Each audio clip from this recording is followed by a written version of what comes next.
നമ്മളെല്ലാവരും കേൾക്കുന്ന ഒരു കാര്യമാണ് അന്നജം എടുക്കുന്ന സമയത്ത്, അതുപോലെ തന്നെ ആഡഡ് ആയിട്ടുള്ള പഞ്ചസാര ഉള്ള ഭക്ഷണം എടുക്കുന്ന സമയത്ത്, അല്ലെങ്കിൽ ചീത്ത കൊഴുപ്പുള്ള ഭക്ഷണം കൂടുതലായിട്ടൊക്കെ കഴിക്കുന്ന സമയത്ത് ഫാറ്റി ലിവർ വരും എന്നുള്ളൊരു കാര്യം. ഒരു പക്ഷേ അവർക്ക് ഈ ഫാറ്റി ലിവർ ഉള്ളത് കൊണ്ടായിരിക്കാം. അപ്പോൾ ഫാറ്റി ലിവർ എങ്ങനെ നമുക്ക് റിവേഴ്സ് ചെയ്യാമെന്ന് ചോദിച്ചാൽ വല്ല ഗ്രേഡ് 1ഉം 2 ഒക്കെ ആവുന്ന സമയത്ത് വലിയ പ്രശ്നങ്ങളൊന്നുമില്ല. നമുക്ക് ജസ്റ്റ് ഫുഡ് കൺട്രോൾ ചെയ്യുക, പ്രോപ്പറായിട്ടുള്ള ഒരു എക്സസൈസ് ചെയ്യുക, അതുപോലെ നന്നായിട്ട് ഉറങ്ങുക, നന്നായിട്ട് വെള്ളം കുടിക്കുക, ഇങ്ങനെയൊക്കെ ചെയ്യുന്ന സമയത്ത് ഒരു ഹെൽത്തി ആയിട്ടുള്ള ഒരു ലൈഫ് സ്റ്റൈൽ നമ്മൾ മെയിൻറ്റെയിൻ ചെയ്ത് പോവുകയാണെങ്കിൽ നമുക്ക് ഫാറ്റി ലിവറൊക്കെ എന്ത് ചെയ്യാം, എത്രയും പെട്ടെന്ന് തന്നെ റിവേഴ്സ് ചെയ്യാൻ സാധിക്കും.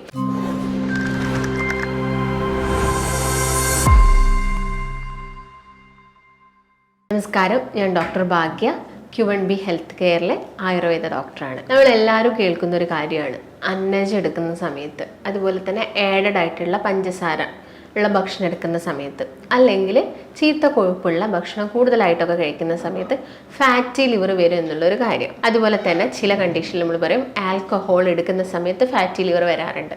അതായത് ആൽക്കഹോളിക് ആയിട്ടും വരാം, നോൺ ആൽക്കഹോളിക് കേസസിലും ഫാറ്റി ലിവർ വരാറുണ്ടെന്നുള്ളത്. അപ്പം നമ്മൾ ഫാറ്റി ലിവർ എന്ന് പറയുന്നത് എന്താ? നമ്മുടെ കരളിന് ചുറ്റും കൊഴുപ്പ് അടിഞ്ഞു കൂടുന്ന കണ്ടീഷനാണ് നമ്മൾ ഫാറ്റി ലിവർ എന്നൊക്കെ പറയുന്നത്. സ്റ്റേജ് വൈസ് ആയിട്ട് നമ്മൾ പറയും, ഗ്രേഡ് 1ഉം 2ഉം 3ഉം അത് കഴിഞ്ഞിട്ട് സിറോസിസ് സ്റ്റേജിലോട്ടൊക്കെ പറയും. ഇത്ര ശതമാനത്തോളം ഫാറ്റ് അടിഞ്ഞു കൂടുന്നത് വൈസ് നോക്കിയിട്ടാണ് നമ്മൾ സ്റ്റേജ് ആയിട്ട് പറയുന്നത്. ഒരു 8% ഗ്രേഡ് 1ൽ പറയും, ഒരു 10 മുതൽ 12 ഗ്രേഡ് 2ൽ പറയും, ഒരു 12% മുകളിലൊക്കെ ആണെങ്കിൽ നമ്മൾ ഗ്രേഡ് 3 ആയിട്ട് പറയും. അതായത് ഞാൻ നേരത്തെ പറഞ്ഞ പോലെ തന്നെ ഒരു നോൺ ആൽക്കഹോളിക് കേസസിൽ വരുന്ന മറ്റൊരു കോസ് എന്ന് പറയും, മറ്റൊരു കാരണം എന്ന് പറയുന്നതാണ് അധികമായിട്ട് മധുരമുള്ള ഫ്രൂട്ട്സ് ഒക്കെ എടുക്കുന്ന സമയത്ത് ആളുകളിൽ വരുന്ന ഫാറ്റി ലിവർ. അപ്പം എങ്ങനെയാണ് അത് വരുന്നതെന്നൊക്കെ നമുക്ക് നോക്കാം. അപ്പം നമുക്കറിയാം ഫ്രൂട്ട്സിൻ്റെ അകത്ത് എന്ത് ഷുഗറാണുള്ളത്? ഫ്രക്ടോസ് എന്ന് പറഞ്ഞ ഷുഗറാണുള്ളത്. അപ്പോൾ നോർമലി നിങ്ങളതിപ്പം ഫ്രൂട്ട്സൊക്കെ കട്ട് ചെയ്ത് കഴിക്കുന്ന സമയത്ത് ഈ ഫ്രക്ടോസ് എന്ന് പറഞ്ഞ ഷുഗർ നമ്മുടെ രക്തത്തിലോട്ട് റിലീസ് ചെയ്യുന്നത് വളരെ പതുക്കെയാണ്. അപ്പോൾ കൂടുതലും ആളുകൾക്ക് ഇഷ്ടം എന്താണ്? ഫ്രൂട്ട്സൊക്കെ ജ്യൂസാക്കി കഴിക്കാനാണ്. ഈ സമയത്തൊക്കെ ഈ ഫ്രക്ടോസ് ഷുഗർ എന്താവും? പെട്ടെന്ന് തന്നെ നമ്മുടെ രക്തത്തിലോട്ട് കൂടും, അവിടെ നമ്മുടെ ശരീരത്തിലുള്ള ഷുഗർ കൂടും, അതിൻ്റെ ഗ്ലൈസീമിക് ഇൻഡെക്സ് ഒക്കെ എപ്പോഴും കൂടുതലായിരിക്കും.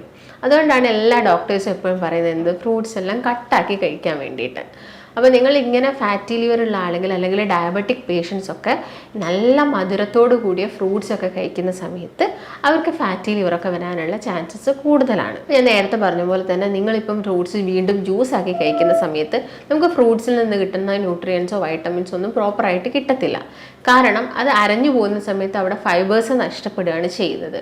അപ്പം അതുകൊണ്ട് നിങ്ങൾ എപ്പോഴും മാക്സിമം എന്ത് ചെയ്യാൻ വേണ്ടി നോക്കുക, ഫ്രൂട്ട്സ് എല്ലാം കട്ട് ചെയ്തിട്ട് കഴിക്കാൻ വേണ്ടിയിട്ട് നോക്കുക. ഈ ഫ്രൂട്ട്സിൽ മാത്രമല്ല ഫ്രക്ടോസ് ഉള്ളത്. ഫാറ്റി ലിവർ ഈ ഫ്രൂട്ട്സ് വഴി മാത്രമല്ല നമുക്ക് വരുന്നത്. നിങ്ങളിപ്പോൾ സോഫ്റ്റ് ഡ്രിങ്ക്സ് കഴിക്കുക, അല്ലെങ്കിൽ എന്തെങ്കിലും ജ്യൂസസ് ഇങ്ങനെ കഴിക്കുക, അല്ലെങ്കിൽ തേന് കൂടുതലായിട്ട് കഴിക്കുന്ന ആളുകൾ അങ്ങനെയൊക്കെ സോസൊക്കെ കൂടുതലായിട്ട് എടുക്കുന്നുണ്ടെങ്കിലൊക്കെ ഇതിൻ്റെ അകത്തൊക്കെ കൂടുതലായിട്ടും ഹൈ ഫ്രക്ടോസ് കോൺ സിറപ്സ് യൂസ് ചെയ്യുന്നുണ്ട്. അല്ലെങ്കിൽ ഇപ്പം ബേക്കറി ഐറ്റംസ് ഒക്കെ നോക്കുകയാണെങ്കിലൊക്കെ ഇത് ഉപയോഗിച്ചിട്ടാണ് കൂടുതലായിട്ടും ബേക്കറി ഐറ്റംസ് ഒക്കെ ഉണ്ടാക്കുന്നത്. അപ്പോൾ ഇങ്ങനെയുള്ള കാര്യങ്ങൾ എടുക്കുകയാണെങ്കിൽ നമുക്ക് ഫാറ്റി ലിവർ വരാനുള്ള ചാൻസസ് കൂടുതലാണ്. ഇപ്പോൾ ഒരു എക്സാമ്പിളായിട്ട് നിങ്ങൾ നോക്കുകയാണെങ്കിൽ, ഇപ്പോൾ നിങ്ങളൊരു മാമ്പഴം, നല്ലൊരു പഴുത്ത മാമ്പഴം, ഒരു ഫാറ്റി ലിവർ ഉള്ള ഒരാൾ ഒരു പകുതി കഷ്ണം മാമ്പഴം കഴിക്കുകയാണെങ്കിൽ പോലും അതിൻ്റെ അകത്തൊരു 16 ഗ്രാമോളം എന്തുണ്ട്, ഫ്രക്ടോസ് ഉണ്ട്.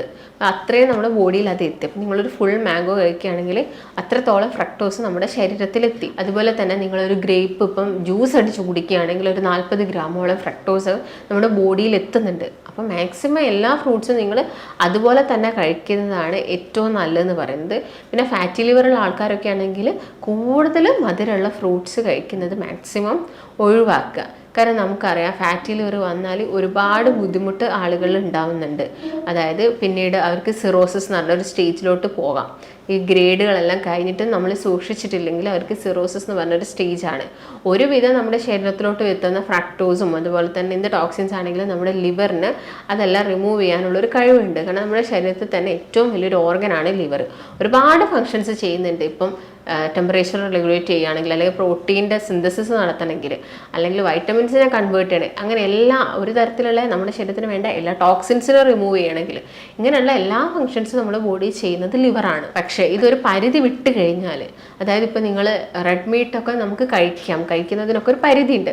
പക്ഷെ ആ ഒരു പരിധി വിട്ട് കഴിഞ്ഞാൽ നിങ്ങൾ ഒരുപാട് കഴിക്കുക, നമുക്ക് വിശപ്പ് അകന്നാലും നമ്മളത് വീണ്ടും വീണ്ടും കഴിക്കുന്നുണ്ടെങ്കിലൊക്കെയാണ് ഇങ്ങനെയുള്ള ഫാറ്റി ലിവറും അതുപോലെ തന്നെ അമിത ഭാരമൊക്കെ വരുന്നത്. കൂടുതലായിട്ട് ഇപ്പോൾ കുറച്ച് വണ്ണുള്ള ഒരാളിൽ നമുക്ക് മനസ്സിലാക്കാം. അവരുടെ വയറൊക്കെ കുറച്ച് ചാടിയിട്ടാണെങ്കിൽ നമുക്ക് ഒന്ന് സ്കാനൊക്കെ എടുത്ത് നോക്കാൻ പറയുന്നത് വളരെ നല്ലതാണ്. കാരണം അല്ലെങ്കിൽ അവർക്ക് ഇടയ്ക്കിടയ്ക്ക് ഓരോരോ അസുഖങ്ങൾ ഇങ്ങനെ പിടിപെടും, അവർക്കൊരു ഇമ്മ്യൂണിറ്റി പ്രോപ്പറായിട്ടില്ല, അല്ലെങ്കിൽ അവരുടെ ശരീരത്തിലൊക്കെ ചില നിറവ്യത്യാസങ്ങൾ, കറുത്ത നിറത്തിലുള്ള വ്യത്യാസങ്ങളൊക്കെ ഉണ്ടാവുന്നുണ്ട്.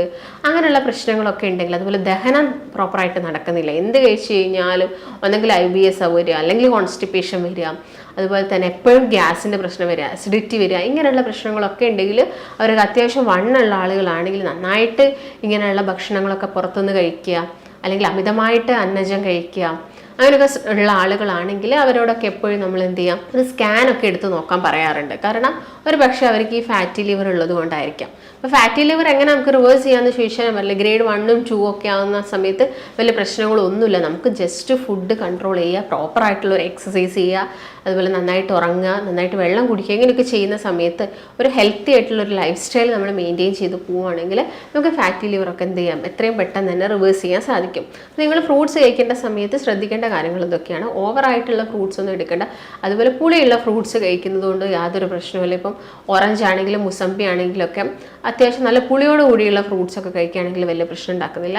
അതുപോലെ പേരയ്ക്കൊക്കെ ആണെങ്കിൽ നല്ല പഴുക്കാത്ത ഒരു ഇളം പഴുപ്പോട് കൂടിയ പേരയ്ക്കൊക്കെ കഴിക്കുക. പപ്പായ ആണെങ്കിലും ഓവറായിട്ട് പഴുക്കാത്ത പപ്പായ കഴിക്കുക. കാരണം കംപ്ലീറ്റ് ആയിട്ട് നമുക്ക് ഫ്രൂട്ട്സ് കഴിക്കുന്നത് കൊണ്ട് ഫാറ്റി ലിവർ വരുന്നത് വെച്ചിട്ട് കംപ്ലീറ്റ് ആയിട്ട് നമുക്ക് എല്ലാ ഫ്രൂട്ട്സും ഒഴിവാക്കാൻ പറ്റില്ല. കാരണം നമുക്ക് വേണ്ട വൈറ്റമിൻസും മിനറൽസ് ഇങ്ങനെയുള്ളതൊക്കെ കിട്ടുന്നത് ഫ്രൂട്ട്സിൽ നിന്നാണ്. പിന്നെ നിങ്ങൾക്ക് എല്ലാ ദിവസവും ഒരു ഏത്തപ്പഴം കഴിക്കുന്നതുകൊണ്ട് അഥവാ നേന്ത്രപ്പഴം കഴിക്കുന്നതുകൊണ്ട് വലിയ പ്രശ്നങ്ങളൊന്നും ഉണ്ടാക്കുന്നില്ല.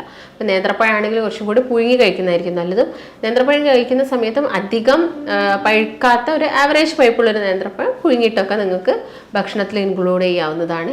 അതുപോലെ തന്നെ നിങ്ങൾ ഭക്ഷണത്തിൽ നട്ട്സുകൾ ഇൻക്ലൂഡ് ചെയ്യുക. അതുപോലെ മുട്ട ഇൻക്ലൂഡ് ചെയ്യുന്നതുകൊണ്ട് യാതൊരു പ്രശ്നവും ഉണ്ടാക്കുന്നില്ല. കാരണം ഒരുപാട് പേർക്കുള്ള സംശയമാണ് മുട്ട കഴിച്ചാൽ കൊഴുപ്പാണല്ലോ ശരീരത്തിലോട്ട് വരുന്നത് എന്നുള്ളത്, അത് അറ്റാക്ക് ഉണ്ടാക്കുമല്ലോ അല്ലെങ്കിൽ കൊളസ്ട്രോൾ കൂട്ടുമല്ലോ എന്നുള്ളത്. അപ്പോൾ പക്ഷേ മുട്ടയിലുള്ളത് നല്ല കൊളസ്ട്രോളായ HDL ആണുള്ളത്.